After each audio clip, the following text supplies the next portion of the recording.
80 synthetic biology papers in a single week.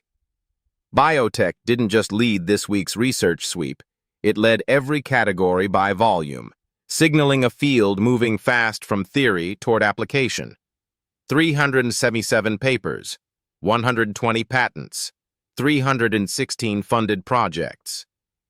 This is the full scope of this week's intelligence sweep across 6 technology domains, and the numbers point to sustained, broad-based momentum. Synthetic biology's promise is rewriting genetic code, one targeted change at a time across a 3 billion-letter genome. The research surge this week suggests the field is moving from that foundational science toward applied deployment at scale. The $399,074 NSF Award for protein coding gene selection tests funds tools that could help make rare disease research more precise, potentially expanding the range of conditions researchers can study and eventually treat. And while biotech set the pace, 65 cybersecurity papers told a different story, one with a clock attached. Post-quantum cryptography now anchors the field, driven by urgent migration planning ahead of NIST standardization timelines. In 1994, Peter Shor proved mathematically that a sufficiently powerful quantum computer could threaten RSA encryption. That theoretical risk is now driving very real enterprise and government procurement decisions.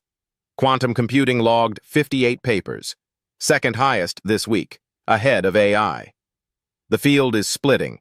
Near-term, noisy, intermediate-scale devices on one track, longer horizon photonic and molecular magnet architectures on the other.